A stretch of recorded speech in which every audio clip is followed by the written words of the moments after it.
स्वागत है आपका बीपीएससी कॉर्नर में। आज के इस वीडियो में हम एडिटोरिया के द्वारा जो बिहार का जीके तैयार किया गया है उसके प्रैक्टिस सेट 14 को देखने जा रहे हैं फ्रेंड्स, क्योंकि इससे पहले हम लोगों ने जो है कुल 13 प्रैक्टिस सेट को कवर कर लिया है।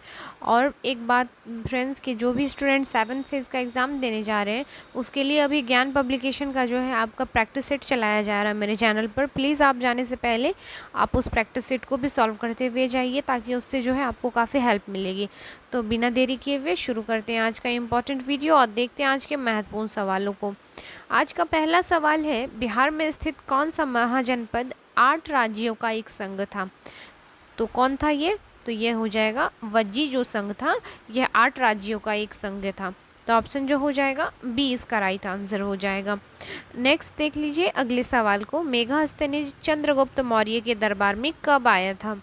कई बार एग्जाम में पूछा जाता है ये सवाल, तो याद रखिएगा 305 ईस्वी पूर्व में आया था। तो ऑप्शन ए हो जाएगा इसका राइट आंसर। नेक्स्ट देख लेते हैं अगले सवाल को, बिंबिसार के समय कुल उपज का कितना भाग भूमि कर के रूप में लिया जाता था? तो यह जो लिया जाता था 1/6 भाग को लिया जाता है बिंबिसार के समय। अगला सवाल है, किस राज्य के राजा के आक्रमण के भय से अजातशत्रु ने राजगीर या राजगृह में दुर्गीकरण करवाया था?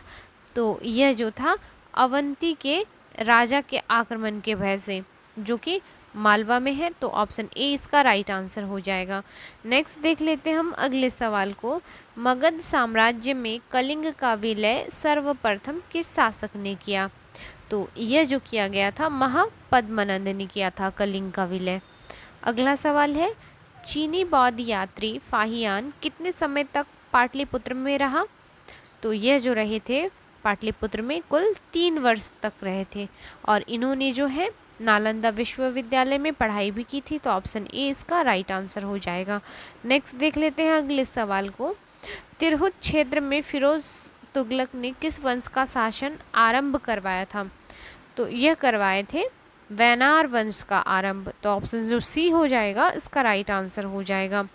नेक्स्ट देख लेते हैं अगले सवाल को, अकबर द्वारा संपूर्ण बिहार पर नियंत्रण कर लेने के पश्चात प्रशासनिक सुविधा की दृष्टि से बिहार को कितने परगनों में बांटा था? तो अकबर के द्वारा जो बांटा गया था कुल 199 परगनों में। तो ऑप्शन जो बी हो जाएगा इसका राइट आंसर आ जाएगा। नेक्स्ट देख लेते हैं, कंपनी सरकार के कार्यकाल में किस वर्ष बिहार में भीषण अकाल पड़ा था? कई बार एग्जाम में पूछा जाने वाला यह सवाल है। तो याद रखिएगा जो 1770 का दशक था, ये इस समय बिहार में जो है भीषण अकाल पड़ा था। तो ऑप्शन जो सी हो जाएगा इसका राइट आंसर हो जाएगा। सवाल है, वीर कुंवर सिंह की मृत्यु कब हुई थी?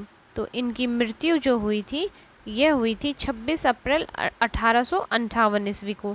याद रखिएगा फ्रेंड्स, काफ़ी इंपॉर्टेंट सवाल है, क्योंकि जो 1857 का विद्रोह बिहार में हुआ था उसमें इसका काफ़ी जो है महत्वपूर्ण योगदान रहा है, और अक्सर बीपीएससी द्वारा यह क्वेश्चन पूछा जाता है वीर कुंवर सिंह को लेके।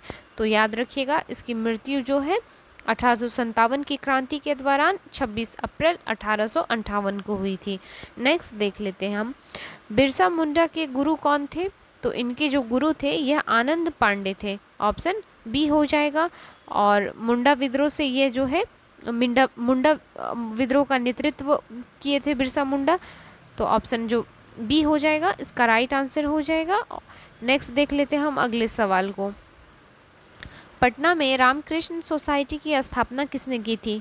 तो पटना में जो रामकृष्ण मिशन सोसाइटी की स्थापना की गई थी यह बाबाजी ठाकुरदास के द्वारा की गई थी। अगले सवाल को देख लीजिए, सत्ययुग नामक पत्रिका के संपादक कौन थे? सत्ययुग नामक पत्रिका के जो संपादक थे यह थे आपके पुरुषोत्तम नारायण नंदा। ऑप्शन सी हो जाएगा इसका आंसर। अगला सवाल है हमारा, भागलपुर में आयोजित बिहार प्रांतीय सम्मेलन का दूसरे अधिवेशन की अध्यक्षता किसने किया था? तो बिहार में जो भागलपुर में जो बिहार प्रांतीय सम्मेलन का अधिवेशन था, दूसरा अधिवेशन, यह किया गया था आपके सच्चिदानंद सिन्हा के द्वारा। तो ऑप्शन बी हो जाएगा इसका आंसर। नेक्स्ट देख लेते हैं, निम्नलिखित में किसने संथाल विद्रोह का नेतृत्व किया था? तो संथाल विद्रोह का नेतृत्व किया गया था सिद्धू एवं कान्हू के द्वारा। मोस्ट वीवीआई क्वेश्चन है, याद रखिएगा। नेक्स्ट देख लेते हैं अगले सवाल को। प्रथम स्वतंत्रता संग्राम में बिहार का नेतृत्व करने वाला नेता कौन था? अभी आगे कुछ पहले सवालों में हमने देखा तो यह थे अपने कुंवर सिंह। याद रखिएगा फ्रेंड्स, काफ़ी इंपॉर्टेंट सवाल है। नेक्स्ट देख लेते हैं। भारत छोड़ो आंदोलन के समय किस व्यक्ति ने महाधिवक्ता एडवोकेट जनरल के पद से त्यागपत्र दिया था? तो यह जो त्यागपत्र भारत छोड़ो आंदोलन के दौरान दिया गया था, बलदेव सहाय के द्वारा था।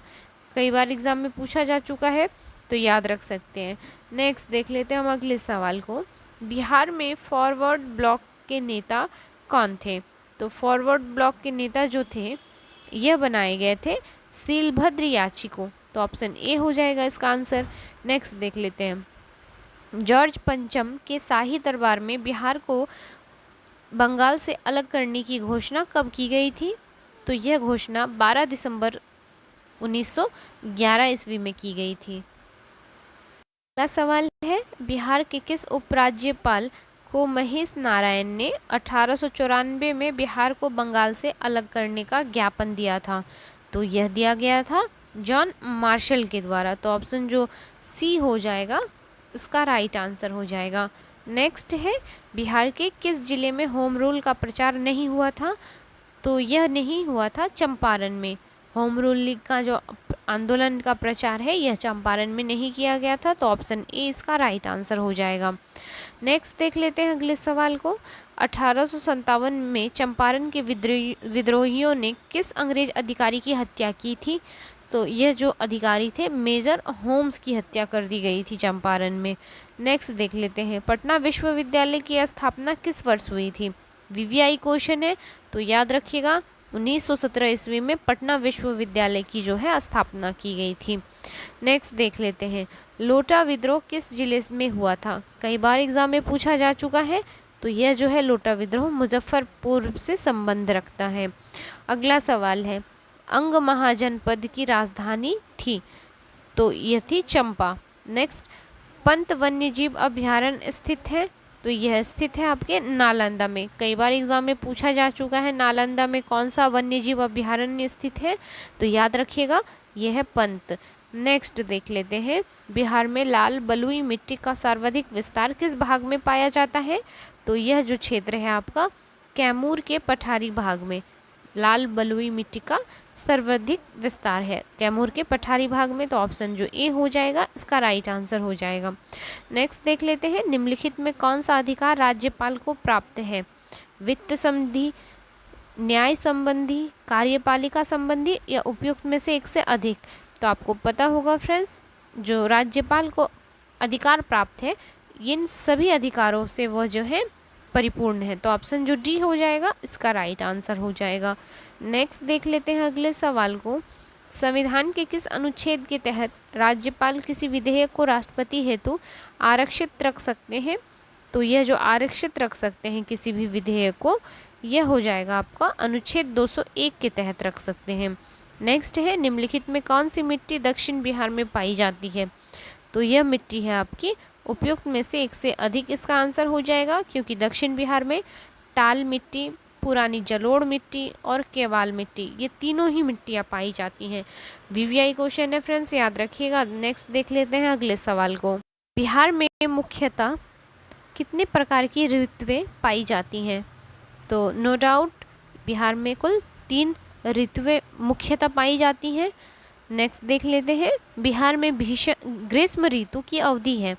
तो ग्रीष्म ऋतु को जो अवधि हो जाएगी बिहार में, यह मार्च से जून तक हो जाएगी। ऑप्शन ए हो जाएगा इसका आंसर। रिहंद निम्नलिखित में किसकी सहायक नदी है? तो यह जो नदी है आपकी सोन नदी की सहायक नदी है रिहंद, याद रखिएगा। नेक्स्ट देख लेते हैं हम अगले सवाल को। निम्नलिखित में कौन सी नदी बिहार के सबसे पूर्व में प्रवाहित होती है? तो सबसे पूर्व में प्रवाहित होने वाली नदियाँ जो हैं ये हो जाएंगी महानंदा। नेक्स्ट, बिहार लोक सेवा आयोग के सदस्यों का सेवानिवृत्त का अधिकतम आयु है? तो इन लोगों का अधिकतम जो आयु हो जाएगा कुल 62 वर्ष।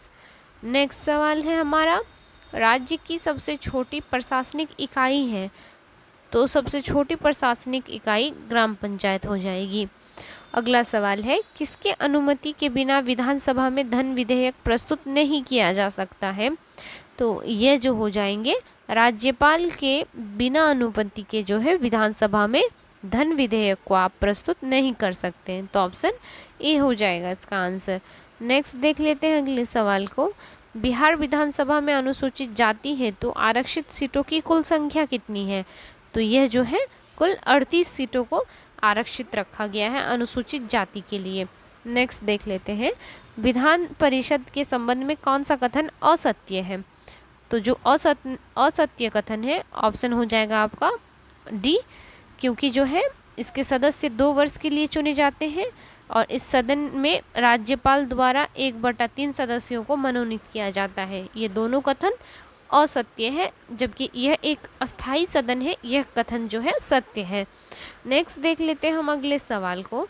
विधान परिषद के लिए कितने सदस्यों का निर्वाचन विधानसभा के सदस्यों द्वारा होता है? तो यह होता है आपके 1/3 सदस्यों का। तो ऑप्शन जो हो जाएगा सी हो जाएगा। नेक्स्ट है, पटना मेडिकल कॉलेज की स्थापना किस वर्ष की गई थी? तो इसकी स्थापना 1925 में की गई थी, पटना मेडिकल कॉलेज की स्थापना। अगला सवाल है, 2011 की जनगणना के अनुसार बिहार में महिला साक्षरता दर कितना है? तो महिला साक्षरता दर जो बिहार का है यह हो जाएगा आपका 51.5%। बिहार की प्रमुख पत्रिका बिहार टाइम्स के प्रथम संपादक कौन थे? तो इसके प्रथम संपादक थे महेश नारायण। किस वर्ष भारत के 11वें राष्ट्रपति डॉक्टर APJ अब्दुल कलाम ने बिहार विधानमंडल के संयुक्त सत्र को संबोधित किया था? तो यह किया गया था 2006 को। अगले सवाल को देखते हैं, नालंदा विश्वविद्यालय के प्रथम चांसलर कौन थे? तो इसके प्रथम चांसलर थे अमर्त्य सेन। नेक्स्ट देख लेते हैं, डॉक्टर राजेंद्र प्रसाद केंद्रीय कृषि विश्वविद्यालय स्थित है? तो यह जो विश्वविद्यालय स्थित है समस्तीपुर में। अगले सवाल को देख लेते हैं, बिहार की किस क्षेत्रीय भाषा को संविधान की 8वीं अनुसूची में शामिल किया गया है? तो यह जो है आपका मैथिली को। नेक्स्ट है, बिहार का प्रमुख जूट उद्योग स्थित है? तो यह स्थित है आपके उत्तर पूर्वी क्षेत्र में। उत्तर पूर्व का जो क्षेत्र है यहाँ पे जूट अधिकता से उगाई जाती है। तो ऑप्शन ए हो जाएगा हमारा राइट आंसर। नेक्स्ट देख लेते हैं अगले सवाल को। उत्तर दिशा से प्रवाहित होने वाली नदियों में कौन सी नदी गंगा की सबसे लंबी सहायक नदी है? तो यह जो नदी है कोसी नदी है। अगला सवाल है, बिहार का कौन सा जिला नेपाल तथा पश्चिम बंगाल दोनों से सीमा साझा करती है? तो यह जो हो जाएगी आपकी पूर्णिया। जो पूर्णिया जिला है यह नेपाल तथा पश्चिम बंगाल दोनों से सीमा साझा करती है। तो ऑप्शन जो सी हो जाएगा इसका राइट आंसर हो जाएगा। मिलते हैं नेक्स्ट वीडियो में, तब तक के लिए थैंक यू।